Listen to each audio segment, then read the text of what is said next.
Bien. Bienvenidas Alors, bienvenue Agnès, Agnès Jorge, et a Jorge, quien les he invitado a que auxquels nos j'ai activen invité esa pour capacidad qu'ils activent cette para maravillarnos, capacité ese pour nous espacio para émerveiller, cet el espace reencantamiento. pour le En primer lugar, a Agnès réenchantement. Piquel, mi En gran premier lieu, hermana, Agnès Piquel, ma a grande quien sœur, me à regala la posibilidad qui de trabajar m'offre con toujours la ella possibilité de las travailler últimas avec elle ediciones. Gracias a lors des ella, dernières pues éditions. Grâce construido à esta elle, programación, así j'arrive à que muchas construire gracias realmente, cette Agnès, programmation. Donc, mille por todo merci lo que haces Agnès por este pour tout ce proyecto y que por vous todo lo que faites nos à das l'égard de ce a projet, nivel de tout tu ce gran que vous nous conocimiento offrez sobre Albert Camus, concernant realmente les vincularnos, ¿no?, énormes connaissances que vous con avez todas las sur personas Albert también que Camus nos et que acompañan vous cada día. parvenez à associer Gracias, avec Agnès. toutes les autres personnes qui nous Y, accompagnent. Bien.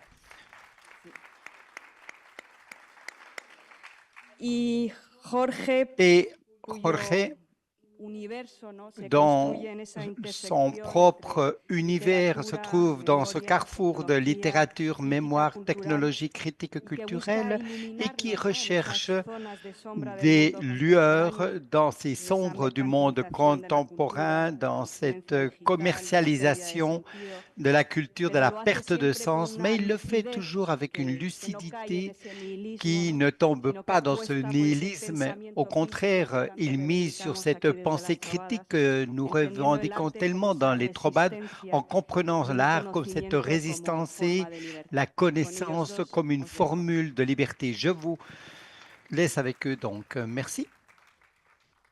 Merci, merci Sandra, merci pour tes mots, merci pour l'invitation.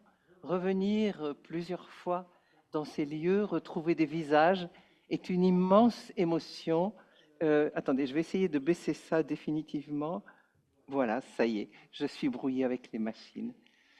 Le réenchantement, après les paroles extrêmement denses que nous avons entendues ce matin, c'est vrai que parler du réenchantement a peut-être quelque chose d'incongru.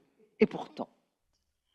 Alors, s'il y a réenchantement, il y a d'abord eu enchantement, puis désenchantement, puis réenchantement.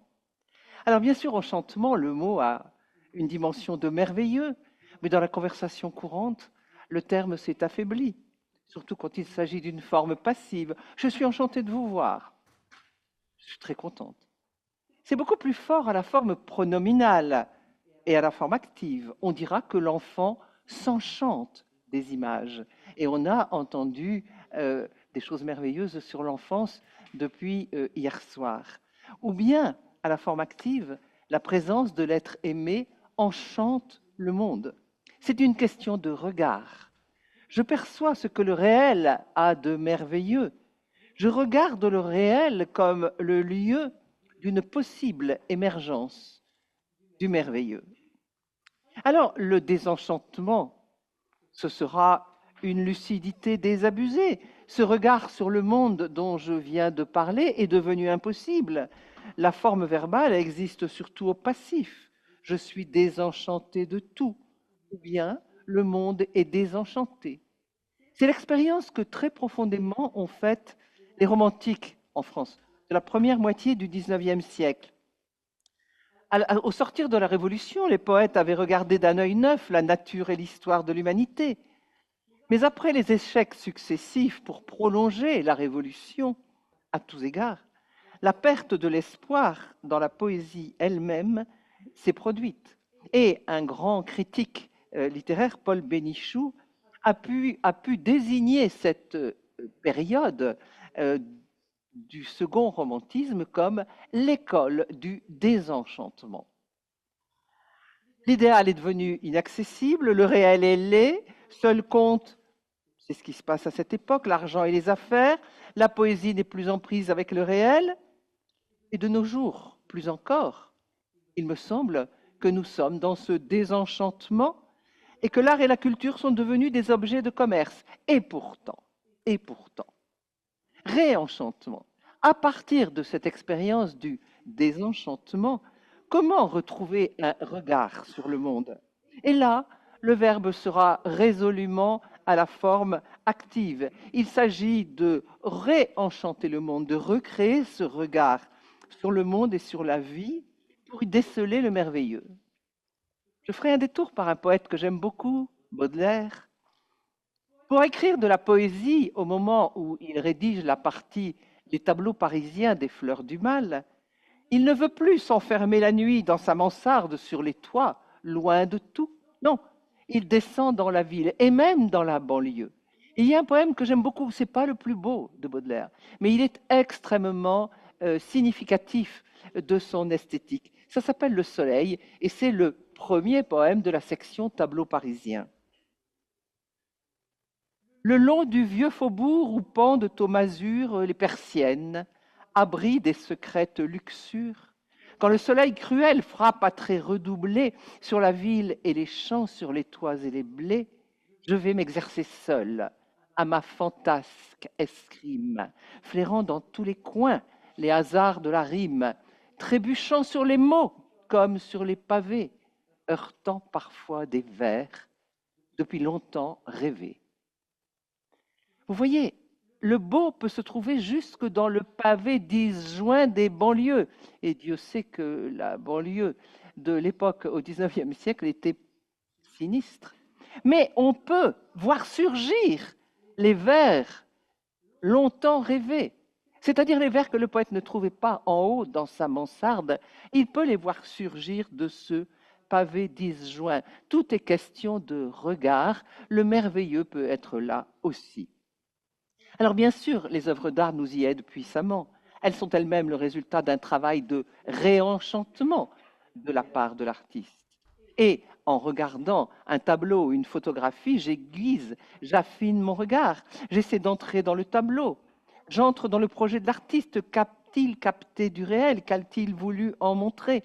Mais tout cela a déjà été très bien dit depuis la très belle conférence que nous avons eue hier soir dans ce cadre enchanteur. Et c'est à cela que je veux venir, on trouve tout cela chez Camus. Pourtant, vous allez me dire, ce philosophe de la lucidité, qui veut débusquer partout l'absurde et en garder intacte la perception, même dans la suite de son parcours philosophique qui le mène vers la révolte, il veut garder cette lucidité. Alors, chez lui, le désenchantement est perpétuel? Non. Et il a lui-même réfléchi en ces termes. En 1933, il est encore très jeune, il a 20 ans, il lit Les Îles, une œuvre de son maître, Jean Grenier, son maître et ami, et il en est très impressionné. Et en 1958, vous voyez donc des décennies plus tard, Jean Grenier réédite le livre, un peu enrichi, et à ce moment-là, Camus écrit une préface aux Îles de Jean Grenier. Entre-temps, il a acquis la notoriété que l'on sait, et il fait de ce texte, la préface des Îles, dans ce texte, le bilan de ses 25 années en tant qu'homme et en tant qu'écrivain. Et il dit qu'après l'enchantement de son enfance et de sa jeunesse, qui se nourrissait de la mer, de la lumière, des visages, le texte de Grenier vient, et je cite Camus, dire dans un langage inimitable que ces apparences étaient belles, mais qu'elles devaient périr, et qu'il fallait alors les aimer désespérément. Les îles venaient, en somme, de nous initier au désenchantement. Nous avions découvert la culture. Il écrit cela en 1958. La suite de ce très beau texte creuse le désenchantement et la manière dont Camus l'a amalgamé à son expérience du réel sous toutes ses formes. Je le cite encore. Les transports, les instants du oui, que nous avions vécu obscurément et qui ont inspiré quelques-unes des plus belles pages des Îles, Grenier nous rappelait en même temps leur goût impérissable et leur fugacité. Du même coup, nous comprenions nos subites mélancolies. Le désenchantement lié au sentiment de précarité, si fort en Camus à cause aussi de sa maladie, est présent dans ses premiers textes. Et le titre de l'essai central de L'envers et l'endroit, essai qui s'intitule Entre oui et non, entre oui et non, le suggère. Il n'oscille pas de l'enchantement au désenchantement, mais il vit intensément les deux en même temps, aussi proches et inséparables que l'envers et l'endroit d'une feuille. Et c'est là que je vois se chercher quelque chose comme un réenchantement camusien, dans le fait même de prendre conscience de la proximité entre l'enchantement et le désenchantement et de trouver les mots pour le dire. C'est ce que Camus fait dans un texte que j'aime beaucoup et qui s'intitule Le désert, le dernier essai de Noce. C'est donc un texte de sa jeunesse. Le désert, il ne s'agit pas du désert de sable, lisez ce texte, mais des solitudes imposées ou choisies de l'homme moderne, solitude où, au cœur même de la beauté, il fait l'expérience de l'éphémère et de sa propre finitude. De là naît, dit-il, un chant sans espoir. Et c'est cela que Camus, bien des années après, explore explicitement dans la préface des Îles. Un chant sans espoir. Je le cite.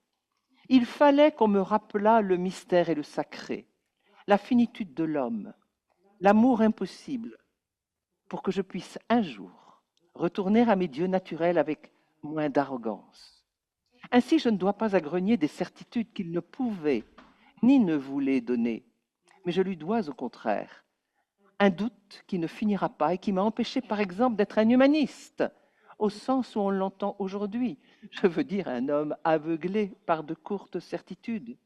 Ce tremblement dans les îles, dès le premier jour en tout cas, je l'ai admiré et j'ai voulu l'aimer. » Fin de cette citation.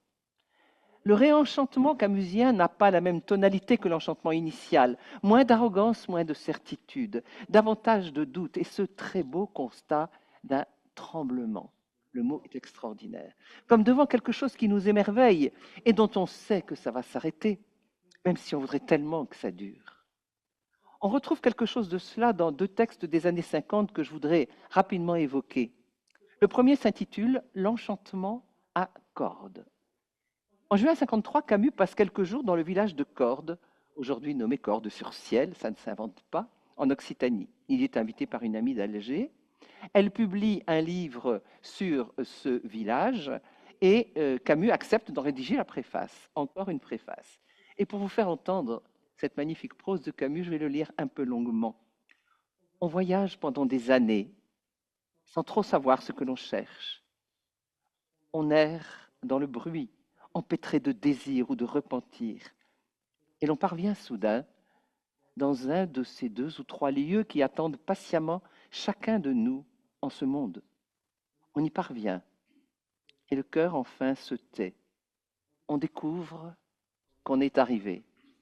Le voyageur qui de la terrasse de Cordes regarde la nuit d'été, c'est ainsi qu'il n'a pas besoin d'aller plus loin, et que s'il le veut, la beauté ici, jour après jour, l'enlèvera à toute solitude.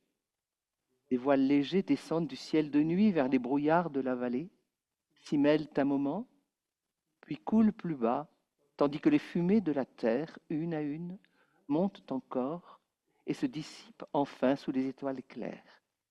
Le silence devient vaste et léger sur la vieille cité déserte. Tout est possible alors. Voici la réconciliation. Moi qui, après avoir vécu quelques jours dans ces lieux admirables, n'ai pas eu la sagesse de m'y arrêter plus longtemps, je dois dire au moins que c'est à ce petit livre, tel qu'il est, avec sa passion entière, que je dois la rencontre de Cordes et un des plus beaux regrets de ma vie. Car c'est bien cela ce qui fait l'enchantement de Cordes. Tout y est beau, même le regret. Fin de cette longue citation. Et je n'ai plus qu'un exemple à donner avant de passer la parole à mon voisin. Le tremblement de la beauté sans espoir, on en trouve certainement le meilleur bilan qui soit dans Retour à Tipaza, un des essais du recueil L'été, qui est publié en 1954. Dans ce bref essai, Camus sonde son désir de retrouver l'ivresse de jadis à Tipaza, Noce à Tipaza, qui ouvre le recueil de Noce, après avoir évoqué les dures années de la guerre et pour lui de l'exil, loin de la lumière de son pays. Il évoque une première tentative avortée. Par un jour pluvieux de décembre, rien ne se produit. Il essaie à nouveau, plusieurs années après. Et cette fois, le miracle se produit. Il retrouve l'émerveillement.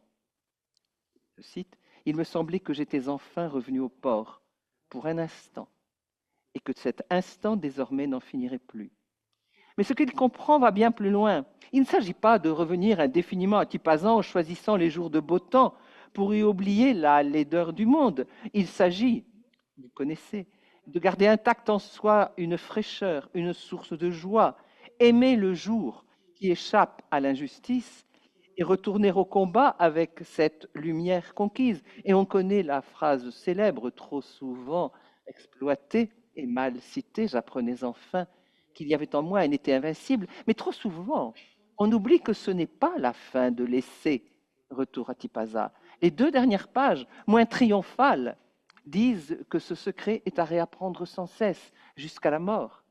Et ce qui est désiré, ce n'est pas une mort à Tipaza. On pouvait imaginer cela de la part de Camus. Il s'agira, je le cite, d'aller m'étendre dans la vallée, sous la même lumière, et apprendre une dernière fois ce que je sais. Fin de citation. C'est ce texte qui, selon moi, dit le mieux le réenchantement selon Camus.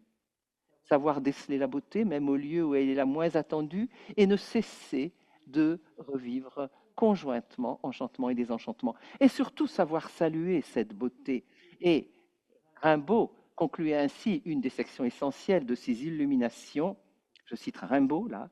Cela s'est passé, je sais aujourd'hui saluer la beauté. Sans doute ne devient-on un véritable artiste que si on a le secret du réenchantement. Mais les artistes, chacun avec son matériau, nous offrent à nous cette possibilité de transformation de notre regard et donc du monde, en même temps que de notre univers intérieur. C'est à nous à prendre les choses en main et je rejoins pleinement Edwy Plenel et je vous remercie.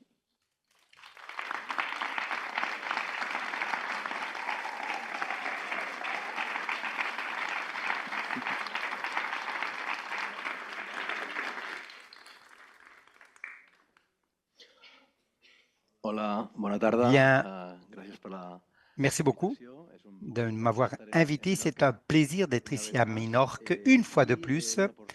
Et en raison de l'heure et aussi de Lazare, nous nous trouvons tous à présent dans un moment où notre estomac commence à nous re-enchanter et Agnès et moi-même, nous avons l'obligeance de vous réenchanter pour rester un peu plus de temps avant de prendre le repas. Quand Agnès m'a invité, j'ai commencé à réfléchir sur certains sujets qu'on pouvait partager ensemble.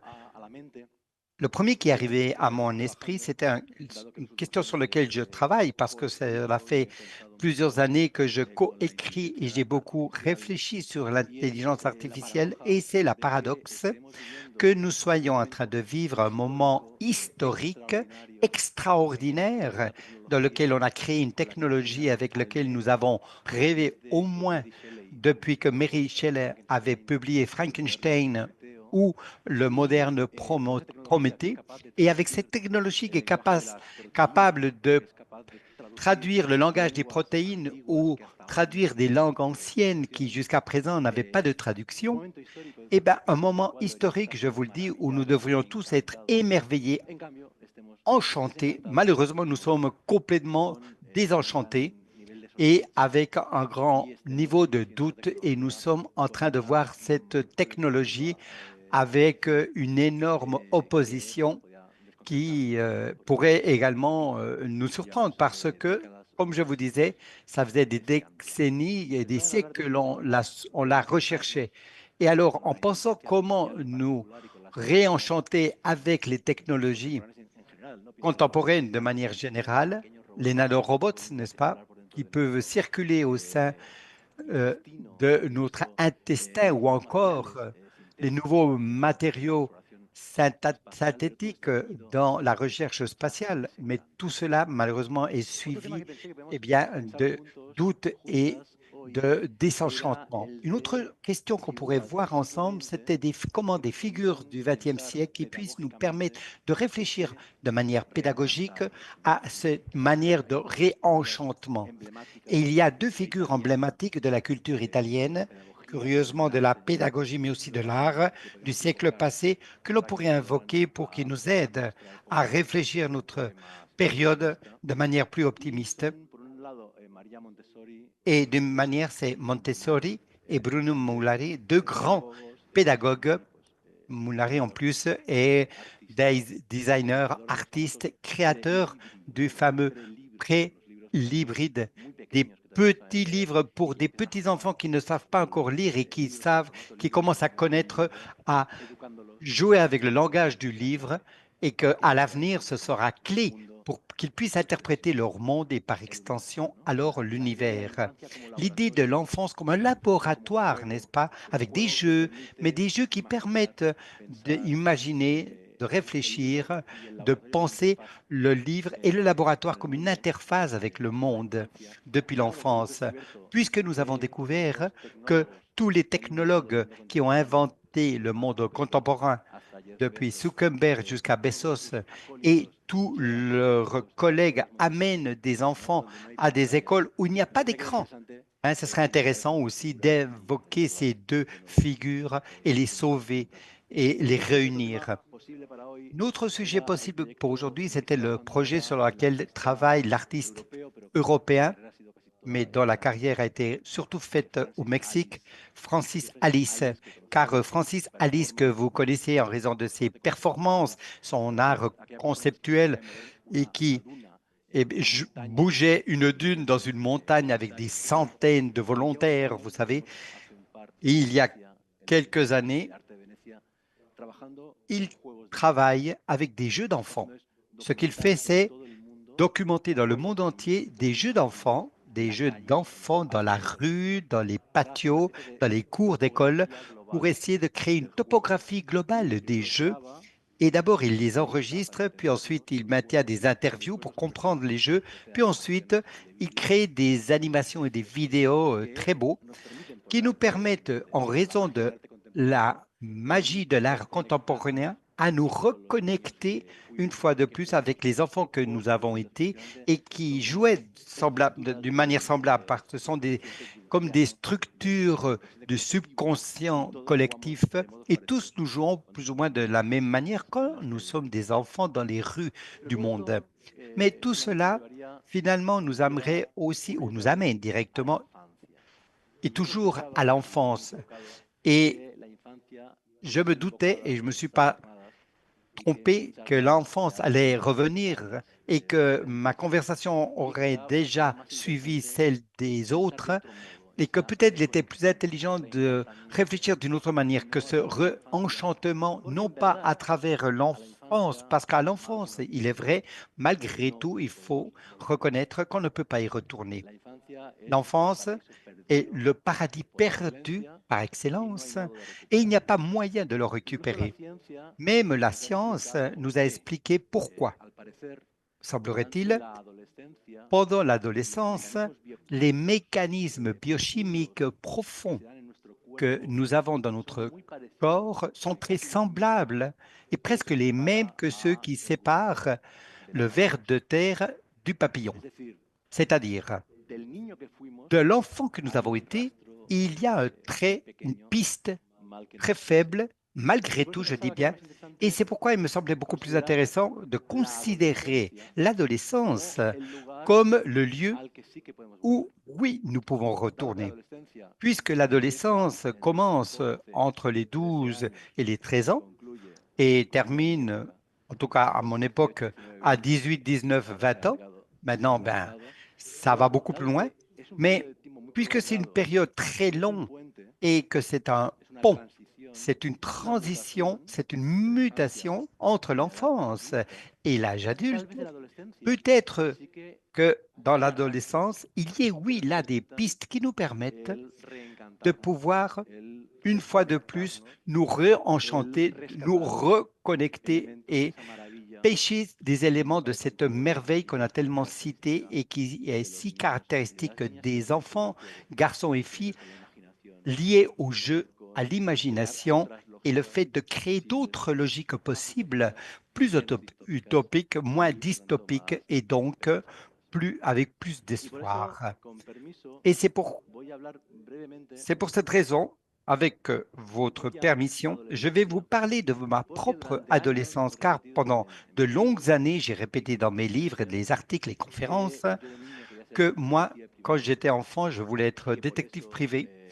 Et c'est pourquoi j'ai écrit ce livre qui est une espèce de recherche de détective dans le monde entier pour essayer de comprendre le sens des librairies.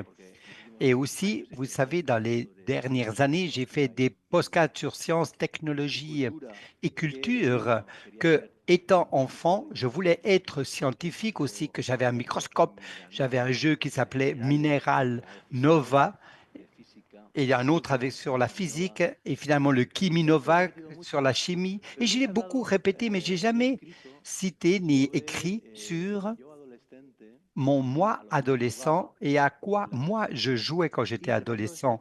Et en profitant de ces conversations, j'ai peut-être réfléchi que c'est peut-être plus intéressant et important pour me concevoir que le microscope, les jeux de scientifiques ou ma vocation frustrée de détective privé. Moi, dans l'adolescence, lorsque basiquement, enfin, j'avais trois possibilités ludiques en réalité, saines, je dis bien, qui étaient le sport d'une part, avec ses avantages et ses désavantages ou inconvénients. Deux, les jeux de vidéo qui ont aussi des avantages et inconvénients. Et de fait, il est très intéressant comme les adolescents, lors de la pandémie, beaucoup d'entre eux se sont sauvés en jouant avec des vidéos en ligne, ce qui leur a permis d'être en contact avec leurs amis. Et beaucoup d'entre eux ont un souvenir positif de la COVID grâce à ces jeux-là. Mais il y avait une autre option lorsque j'étais adolescent, dans les 80-90, qui était les jeux de rôle. Pour ceux qui ne le savent pas, un jeu de rôle, c'est un livre d'abord, c'est un livre d'abord où l'on décrit un monde. Le premier jeu de rôle est très connu, Dungeons et Dragons. Et si vous ouvriez ce livre, on vous montrait un monde avec sa topographie, ses dragons, avec les personnages et avec des règles de jeu. Vous deviez apprendre ces règles et avec une fiche de personnage, concevoir un personnage en suivant une dynamique. Et chacun de ces joueurs avait un personnage et il devait agir comme si c'était ce personnage. Après, on a commencé avec Le Seigneur des Anneaux, Star Wars, et quand j'étais adolescent, dans beaucoup de jeux, des dizaines de jeux, et j'ai commencé à être à un centre, un établissement public du quartier pour jouer des rôles, d'abord comme joueur, n'est-ce pas? En assumant alors ces rôles et ces personnages fantastiques, surtout de fantasy et de science-fiction. Il y avait aussi d'espionnage, policiers, différents mondes étaient possibles. Et avec le temps, je suis devenu un master. Un master de jeu de rôle, c'est celui qui lit le livre, comprend le monde, invente une aventure, un projet d'aventure et ensuite le partage. C'est très intéressant parce que le master est physiquement séparé des joueurs avec un écran qui permet d'avoir le livre devant avec toutes les notes et parce que ce qui est important aussi, c'est carrément bien, de lâcher les différentes dés. Et à travers les dés, on décide s'il fait beau, ou il pleut, ou vous êtes ennemis des uns et des autres, vous allez lutter contre eux de manière physique ou même verbale. On peut évaluer la persuasion ou la séduction. Ce personnage lance ses dés, son niveau de séduction, et vous lancez, vous, la possible couple, et l'amour peut ou non apparaître à travers ces dés lancés. Derrière cet écran, je travaille avec ces mondes et nous avons certains amis dans cette petite ville de Mataro, des souvenirs très beaux, de très longs jeux de rôle. Parfois même, c'est incroyable, plusieurs ont duré des années, 3 ans en jouant tous les vendredis soirs de 21 heures dans la cuisine de chez moi jusqu'à 2 heures, 3 heures du matin en jouant à ces jeux de rôle. Et cela ne veut pas dire que je n'avais pas d'autres, effectivement, habitudes moins saines et j'allais à la disco pour prendre aussi et boire beaucoup de verre dans l'adolescence. J'en suis désolé, mais il y a une partie de mon adolescence, cependant, était directement liée à ces exercices d'imagination. jusqu'au point où la première chose que j'ai publiée comme premier écrivain, et outre certains contes fantastiques et de science-fiction, il y avait des aventures de jeux de rôle. J'ai commencé à collaborer dans une revue et j'écrivais une aventure, 9, 10 pages avec des schémas. Je les envoyais dans une disquette, vous vous rappelez? Celle que je les écrivais sur mon ordinateur par biais d'un disquette, je les imprimais et magiquement, eh bien, au bout de 3, 4 mois, on les publiait. Et je le recevais donc par courrier sur papier. Bien, pourquoi je raconte tout cela? Eh bien, parce que après cette étape de jeu de rôle, eh bien, j'ai terminé ma carrière, j'ai fait des études en humanité à Barcelone et j'ai commencé à étudier le doctorat. Et subitement, sont passés 5 ans, moi j'avais 35 ans, et j'ai lu un livre qu'avait écrit un ami à moi, philosophe Eloy Fernández Porta, qui s'appelle After Pop, et qui est un livre sur ce qui est arrivé après le pop, donc dans notre époque. Et là, je me suis rendu compte que Eloy parlait de littérature et de philosophie, mais il parlait aussi de bande dessinée et de séries de science-fiction, et parlait de pornographie, il parlait de tout. Et là a commencé un processus très lent où je me suis rendu compte que dans toute cette période de doctorat, je n'avais fait que lire de la haute littérature, disons. Alter Benjamin, Jorge Semprún, Susan Sontag, donc des grandes figures de la littérature de la pensée contemporaine. Et moi, par contre, je venais des jeux de rôle. Je venais de lire des bandes dessinées de super-héros. Je lisais de la science-fiction. Je venais de lire à Markel Mortok. Et j'ai commencé à récupérer tout ça qui m'appartenait aussi et tout ce que j'ai écrit depuis lors. Je l'ai fait avec une liberté créative et sans volonté académique. J'avais pris alors la décision de ne pas écrire des livres avec beaucoup de notes au pied de page, ni avec des bibliographies très longues, pas écrire des livres de la manière conventionnelle, avec un langage uniforme qui était celui académique, qui ressemble beaucoup à celui du ChatGPT, mais avec une grande liberté. Tout ce que j'écris, je dis bien, et je le redis, je l'ai fait en essayant de jouer aussi, en faisant de la recherche, avec la conscience que la littérature, l'essai et les romans sont des laboratoires créatifs et que chaque livre, chaque projet doit être différent. Et je vais mettre 2 petits exemples. Le premier, c'est celui que je viens de mentionner, Librairie. Ça s'appelle Librairie, ce livre. Je l'ai écrit il y a presque 15 ans et qui est un essai sur les librairies du monde. Moi, un jour, je me suis rendu compte que j'étais dans les 5 continents et que pour une raison ou autre, dans tous ceux, j'avais visité des librairies de manière que j'avais des archives énormes, gigantesques. C'est très important ça. Au sein d'un grand projet créatif, il y a toujours une archive. Dans le cas de certains, c'est Lorca ou pour d'autres, c'est des histoires du quartier ou de Gaza. Il y a toujours une énorme archive qui, effectivement, soutient cela. Et mon archive de librairie était énorme, des caisses et des caisses de cartes, de notes, de livres du monde entier. Eh bien, à travers cette archive, j'ai écrit ce livre qui aurait pu être une histoire culturelle des librairies. Ça aurait pu être presque une thèse doctorale, et non, au contraire. Pour moi, ça a été une pure jouissance car dans chaque chapitre, j'essaye un style différent, je prends des métaphores différentes, je pose des questions différentes et je parcours l'histoire des librairies depuis la Grèce et Rome jusqu'à Amazon et Hollywood en cherchant la manière de réenchanter le lecteur avec l'essai non académique et avec cet espace si important qui est celui de la librairie, qui, de même que le musée ou les bibliothèques, est fondamental dans la culture contemporaine, mais qui, par surprise, il n'y avait aucun livre comme celui-ci, aucune histoire culturelle des librairies. Il n'y avait pas, il y a 15 ans, des meilleures librairies du monde, et parce qu'il n'existait pas, je l'ai écrit.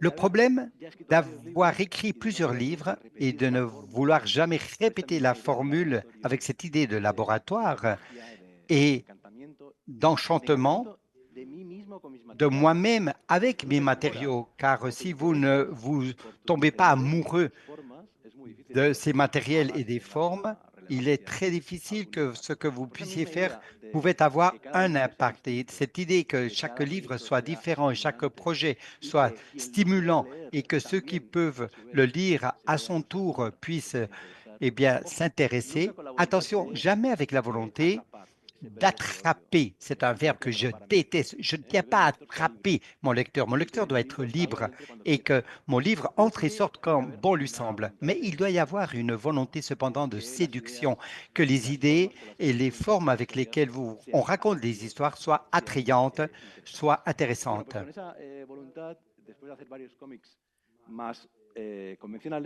Après avoir fait d'autres BD plus conventionnels, je me suis rendu compte que la vie Harvey Barbour cet historien de l'art qui parlait de mémoire. C'est vrai, ce qu'il a fait dans les années 1920, 1930, ça a été quelque chose qui a beaucoup ressemblé à ce que faisait à l'époque Sylvia Witz à Paris, la libraire de Shakespeare Co. Et ça m'a semblé intéressant de retrouver les deux dans une BD. Et comme leur vie était parallèle, la seule manière de mener à bien ce projet, c'était avec un livre accordéon. Et c'est ce que nous avons décidé de faire avec Javier, qui est un vrai génie, et avec Salamandra Graphic, la maison d'édition. Nous avons raconté la vie de Sylvia Beat d'un côté de cette BD en langage BD depuis sa naissance jusqu'à ce qu'elle crée Shakespeare Co. Elle rencontre Joyce et compagnie jusqu'à sa mort. Et de l'autre côté, étant donné que ce sont des histoires que l'on peut lire en parallèle, nous l'avons raconté la vie d'Abby Barber avec le même langage, mais avec celui du collage plutôt. Parce que nous voulions jouer avec le langage de chacun d'entre eux. Et ce que nous avons fait, c'est cette BD accordéon qui inclut le concept à la forme. Et ça permet aussi de respecter le langage de Habib. J'ai entendu un wow dans la salle quand j'ai ouvert le livre. Et donc la magie existe. Et on peut y arriver avec du papier, du carton. On n'a pas besoin de jeux vidéo, d'intelligence artificielle. Et la clé, c'est peut-être de penser que l'enfance est merveilleuse. J'ai deux enfants, je les observe, c'est merveilleux. Mais je pense que l'adolescence est peut-être la clé parce que c'est le pont entre l'enfant que nous avons été et l'adulte que nous sommes. Et c'est peut-être à travers l'adolescence. Et pendant cette conférence, je me suis rendu compte que le livre est en fait un écran de jeu de rôle. Et j'ai récupéré les 40 années de l'enfant de 18 ans que j'étais. Merci beaucoup.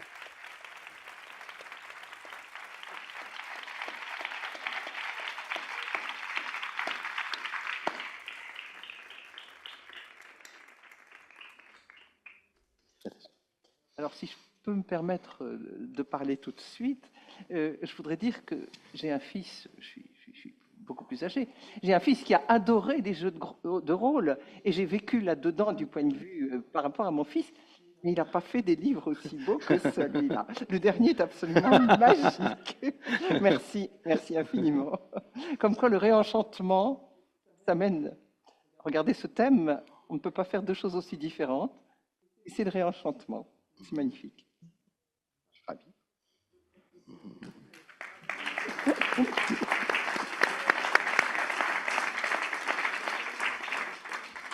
De hecho, escuchándote, Agnès, En t'écoutant, Agnès, je suis un grand admirateur de Baudelaire Et je pensais justement à cela, la modernité, le moment contemporain, comme des moments qui commencent avec ce changement de regard du romanticisme et qui a Baudelaire comme l'auteur du premier livre de poésie sur la ville. La ville n'a pas été poétisée, elle peut devenir poésie cependant. Si nous avons les enfants qui sont les romantiques et d'autre part nous avons Baudelaire, nous sommes les adultes et les adolescents ont été peut-être Bonari ou Maria Montessori, Maria Montessori, les modernes. Et nous sommes peut-être des adolescents qui peuvent faire le lien avec le romanticisme et son esprit. Et je pensais à cela qui correspond à ce dont je te parlais pendant que je t'écoutais, tout ce que nous avons encore à apprendre du romanticisme ou de Baudelaire.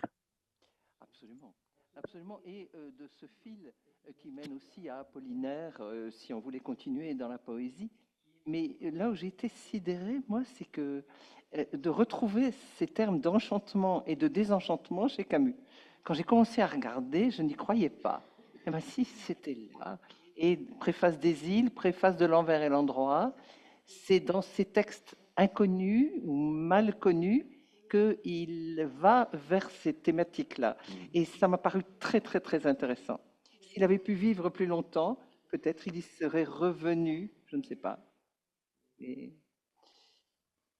De hecho, a mí de Camus, uno de los momentos de su vida que L'un más des moments de sa vie qui me plaît le plus de Camus, c'est son enfance et l'importance du professeur qui a été clé dans sa vie.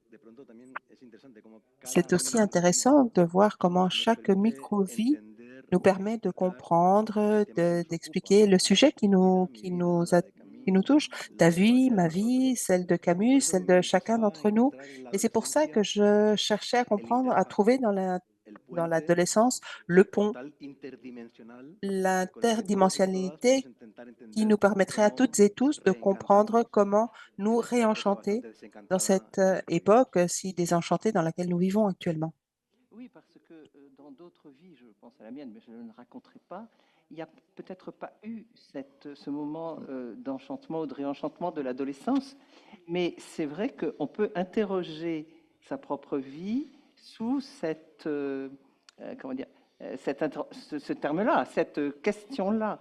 Et c'est vrai que c'est intéressant quand on se demande, ça a été quoi, à quel moment, le réenchantement dans ma vie? Et je vais aller quand même réinterroger un peu mon adolescence. Ça me paraît important.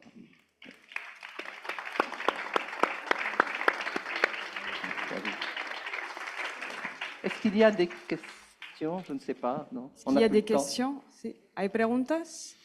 Y a-t-il des questions? Le réenchantement a duré ce qu'il a duré. Maintenant, nous sommes intéressés par nos estomacs. Je voudrais vraiment vous remercier tous les deux pour ce que vous proposiez, ce besoin de faire des ponts, de retisser le lien avec ce qui va venir cet après-midi et aussi avec ce que nous avons écouté au début de la matinée et ne pas oublier le besoin de reconnecter, de faire ces ponts, de faire ces liens. Nous avons refait le lien hier avec notre enfance et faire le hier et aujourd'hui à travers avec nos ados. Merci beaucoup à tous les deux de contribution.